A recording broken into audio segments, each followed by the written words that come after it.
Welcome back, folks, to the Streets of Rage Trilogy.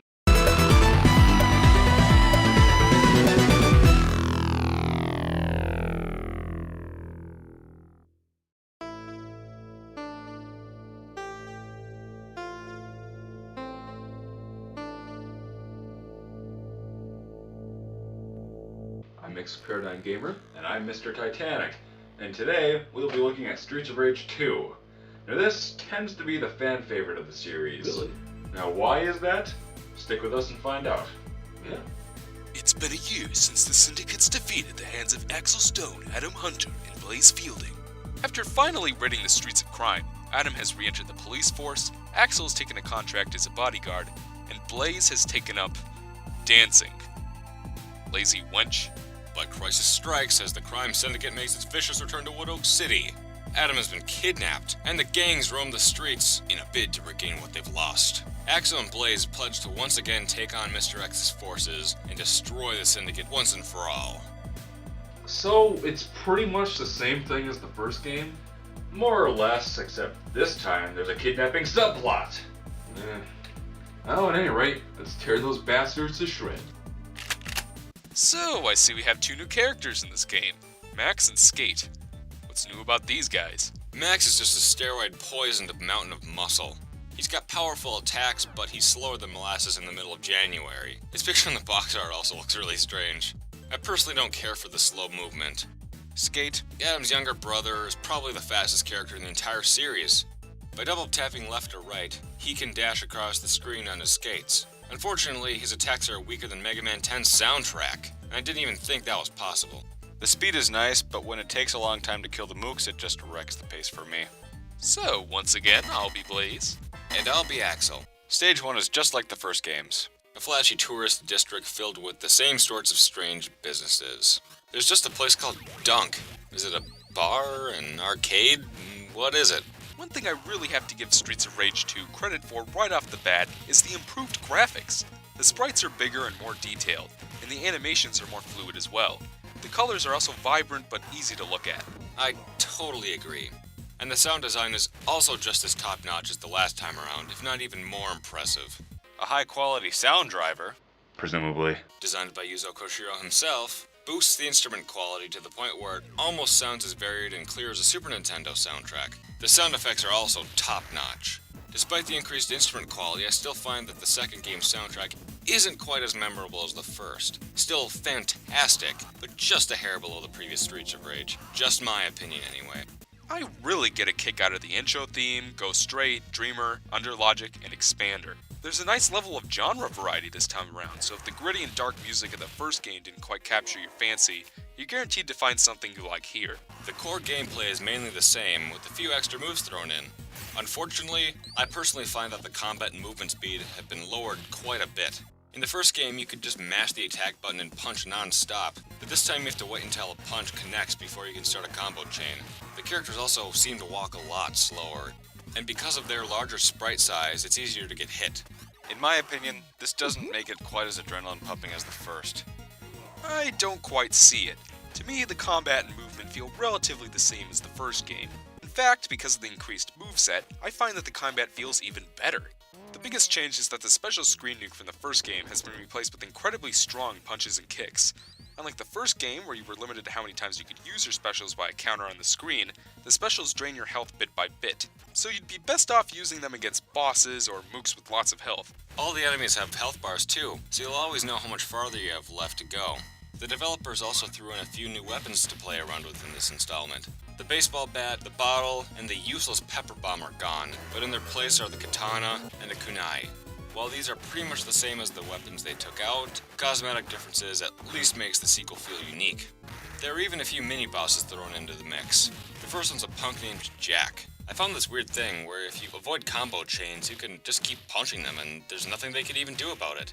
Look at this, it's so easy. What's also kind of cool is that the levels have multiple sections. You go through the streets, into a bar, and then out into the alleyways, all in the first stage, all with their own songs. I still would have preferred more stage-specific gimmicks, but this is still a lot less tedious than the first game. The first boss is an abnormally tall bartender named Barbon. He's pretty easy to kill.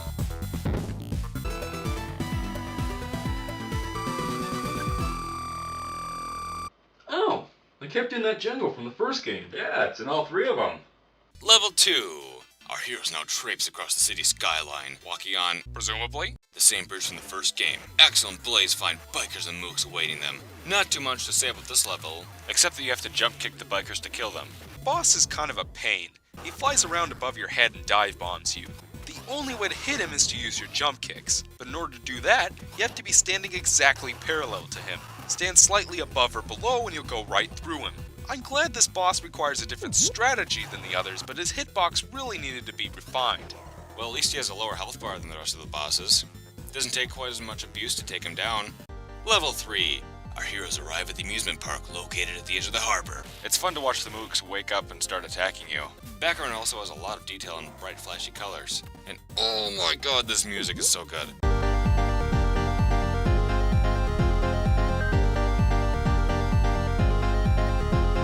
You also get to go into an arcade, battle on a pirate ship, and eventually into a horror ride. And there, Axel and Blaze discover, and you are not going to believe this. Aliens. What in the name of Larry King is that? Am I playing Streets of Rage or Super Contra? It's a ride that's gone amok and it starts attacking you. What? Huh? Never mind, it's dead.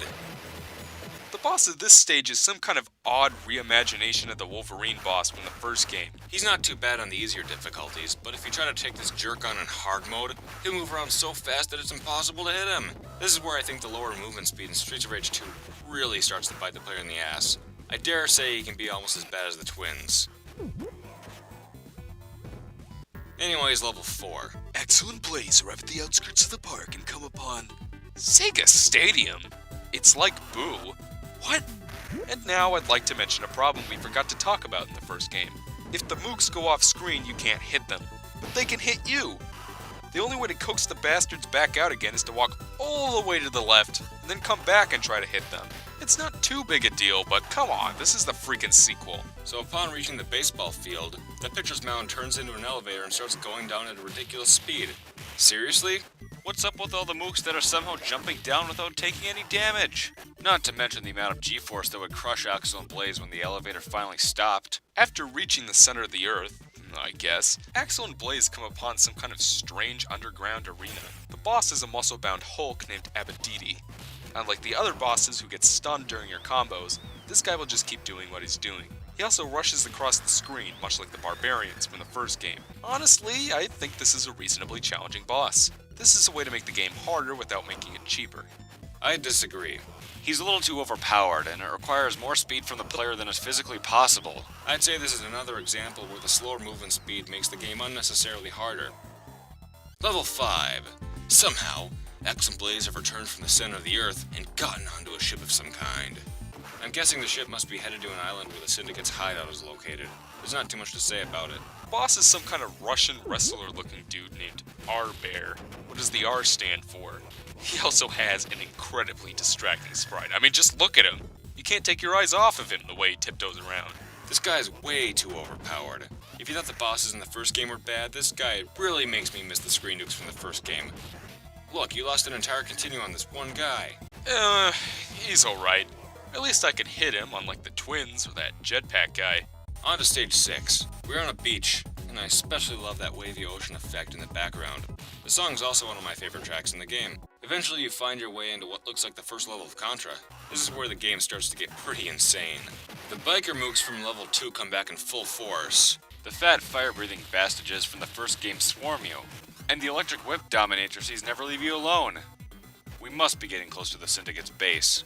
The boss of this stage is the Oni Wolverine and the jetpack jerk. Only this time you fight them both at once. Really? I mean, at least you fight two different bosses at the same time, but they seriously couldn't be ours to design a new boss? There's hardware constraints, and then there's lazy. And this is lazy. Level 7.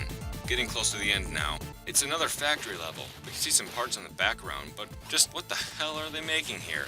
Later, Axel and Blaze arrive on a giant elevator and get assaulted by a relentless onslaught of mooks, accompanied by one of the all-time greatest Genesis songs, Expander.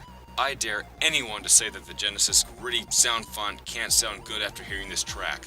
Seriously, click the link. It certainly gets your heart pumping, I can say that much. When you finally reach the top, you come across the boss, which is A pair of kangaroo-looking robots with a pair of spike ball arms.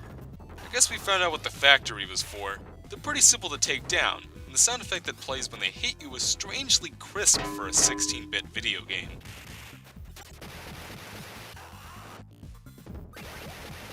And we're now on the final level of the game. The Streets of Rage theme plays in the background as Axel and Blaze make the final ascent to confront Mr. X. But guess what Presumably. comes first? Obligatory boss rush? Exactly. Kind of. A few bosses don't make a return. Luckily, none of the bosses are as annoying as the twins, so it's not as much of a pain as the first game.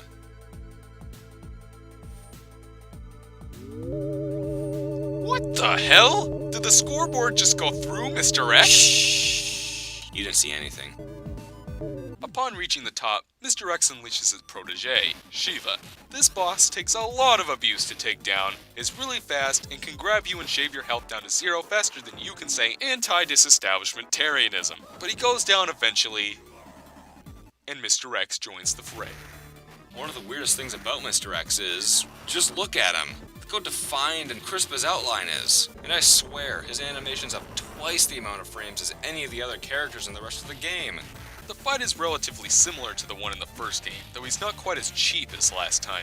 In fact, his bullets can actually shoot the mooks and kill them instantly. Eventually, he goes down and you win the game.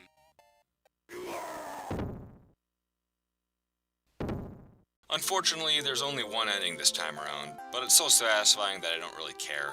The ending theme is also fantastic, another track that I recommend listening to. In fact, just go out and listen to the whole soundtrack.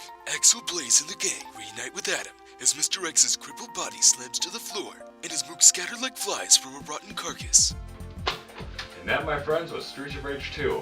Now, I know I'm in the minority when I say this, but being a huge fan of the series myself, I can honestly say that Streets of Rage 2 is my least favorite of the three. The slower movement speed doesn't quite immerse you in the combat the way the first game did, and while the soundtrack is more impressive overall, I still like the first game's the slightest bit more due to its catchier tracks. Still a fantastic game, don't get me wrong, I just find 1 and 3 to be more satisfying experiences. Personally, I disagree. Not only do I not really notice the slower movement speed, I find the combat to be more satisfying in general. The levels are also a lot more interesting to plow through this time around, and the improved graphics really catch the eye. Though the first game's soundtrack may have been catchier, the second's has more instrumental and genre variety, which I'd argue is more important. If I wanted to nitpick, I might complain that the stage types and order are a little too similar to the first game, but overall, though I had a lot of fun with the first game, the second is just a more polished and nuanced experience that I'd recommend to any fan of retro games. Wow, I mean, Streets of Rage 2 is just such an improvement over the original. I can't wait to see what they do with the third one. It's the most controversial of the three, but join us next week. Same Titanic time, same Titanic channel. Ugh. Join us next time when we take a look at Streets of Rage 3. Until then, I'm Paradigm Gamer, and I'm Mistertitanic, and we hope you enjoyed the review.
Presumably.